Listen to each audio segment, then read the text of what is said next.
Le problème, c'est un manque d'écoute de la part du Un manque gouvernement. d'écoute d'une façon générale. Il faut absolument qu'ils revalorisent le métier d'enseignant, puisque pour l'instant, on n'arrive pas à recruter. C'est bien qu'il y a un vrai problème. Et Et ça passe par puis, quoi, qu'il y la ait une vraie... revalorisation du métier d'enseignant aujourd'hui? Par une revalorisation du salaire, par une communication différente? Par quoi ça passe? La première des choses, ça passerait par le respect. Et la deuxième, par effectivement les revendications salariales qui sont au niveau du dégel du point d'indice ou d'augmenter les salaires. Et puis, voilà, enfin, ça c'est la premier axe. Le deuxième axe, c'est effectivement essayer de retrouver le respect des élèves, des parents, grâce à l'image qu'on donne de nous qui est complètement faussée dans les médias, en fait. Si on se Et place que lui donne de nous, surtout.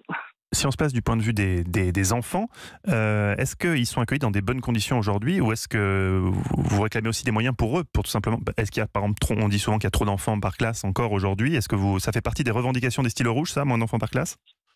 C'est la deuxième de nos revendications, c'est qu'il y ait une vraie bienveillance de l'État pour tous les élèves.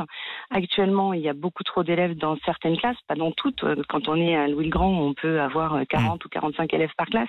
Quand on est en zone REP, c'est beaucoup plus compliqué.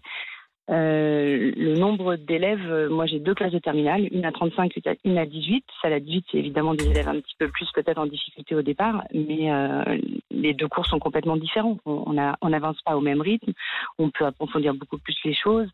Il y a une différence de travail qui est phénoménale. Alors on ne demande pas des classes à 18 non plus, mais pas des classes à 35.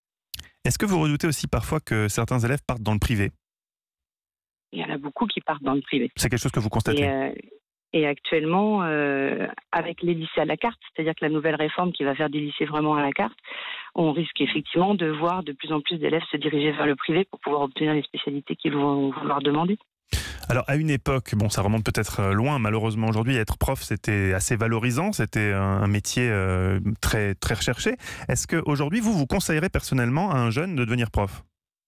Alors, je suis la 3e génération de profs de ma famille. Aucun de mes enfants n'a envie d'être prof. Ils m'ont trop vu avec mes copies qui me suivaient partout, mes cours à préparer, mes nuits blanches. Et pourtant, ils m'ont vu aussi passionnée par mon travail puisqu'ils ont été dans mon lycée. Ils ont très bien vu mon investissement, mon dynamisme, etc.